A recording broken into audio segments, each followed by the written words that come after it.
দিনটা ছিল 1941 সনের সেই ঝড়ো ঝড়ো অথচ মুখ 7ই আগস্ট, যার বাংলা নাম 22শে শ্রাবণ। তখন সেই বয়স যখন মনের মাটিতে বড় বড় বৃষ্টির ফোঁটার দাগ পড়ে। সেই মাটিতে উদাসীন নির্মম কঠিন কোনো ধাতুতে ইমারত তৈরি করা কল্পনাও করা যায় না। সেই বয়স, সেই সময়। জানতাম তিনি কলকাতায় আনিত, চেতনা অচেতনার মাঝখানের চৌকাঠে অনিশ্চিত অবস্থায় আচ্ছন্ন। প্রতিদিন তার স্বাস্থ্য সমাচার সংক্রান্ত পত্রিকা বের হয়, আর তার ওপর তখন হুমড়ি খেয়ে পড়ি আমরা, যারা দূরবাসী, আচার্য দ্রোণের একলব্য শ্রেণীর। কুয়াশা কেটে ফেটে মাঝে মাঝে যেমন কাঞ্চনজঙ্ঘার রৌদ্রাভ শুভ্র রূপ দেখা দেয়, তেমনি তখনও চলছে মুখে মুখে রচনা, প্রায় প্রত্যহ একটি। অবিশ্বাস্য সেই সব ঘটনার সাক্ষী তখনকার প্রভাতী পত্রিকাগুলোর কয়েকটি সংখ্যা। আর অজ্ঞাত অগণিত আমরা তখনও কি প্রত্যাশা করছি না যে পরমাশ্চর্য কোনো প্রত্যাবর্তন ঘটবে, কিংবা সত্যবানের মতো তারও প্রাণ প্রত্যাবর্তনে বাধ্য হবেন একালের সেই মৃত্যু অধিপতি?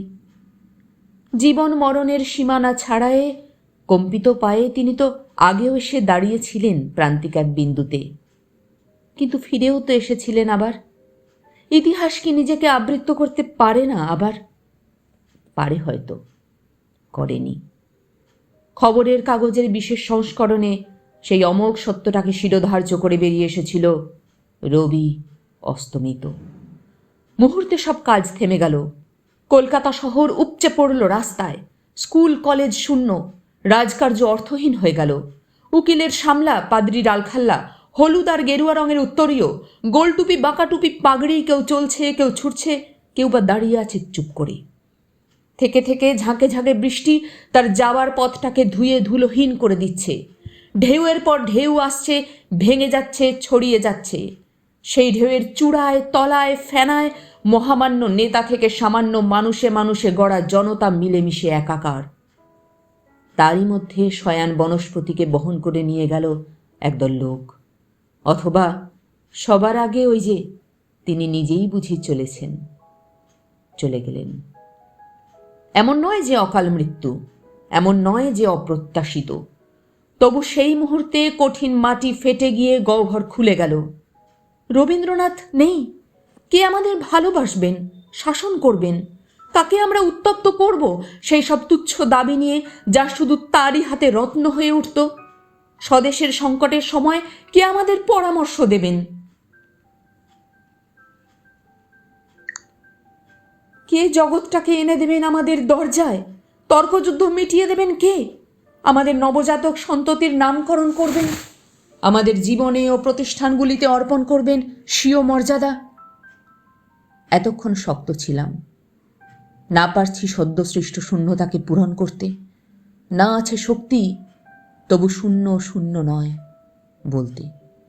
কিন্তু যেই চোখে পড়ল টেবিলের ওপর রাখা তার সঞ্চয়িতা কাব্য সংকলনটি, সেই মুহূর্তে নিজেকে আর ধরে রাখা গেল না। একটা আঘাত ভেতরটাকে আমূল কাঁপিয়ে দিয়ে গেল। যেন এই দেখাটুকুরই অপেক্ষায় ছিলাম। প্রয়োজন ছিল স্মেট my child, I life for the বলে ভেঙে পড়া জননীর মতো। কতবার পড়া তার কবিতাগুলোকে মনে হলো অনাথ, পিতৃহীন। স্রষ্টার অন্তর্ধানে তার সৃষ্টি কি করুণ। আস্তে আস্তে বাষ্প জমছে চোখের পাতায়, মনের দিগন্তে আর কালো কোমল ছায়ায় টের পাচ্ছি ঢেকে যাচ্ছে।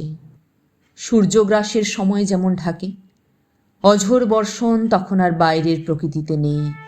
সেই জলধারা ঠাঁই নিয়েছে ঘরে ঘরে, টলমল মনের পর মনে। পরিবেশ যখন স্নাত স্নিগ্ধ, তখন বহমান চিতা জ্বলছে গঙ্গার পাড়ে।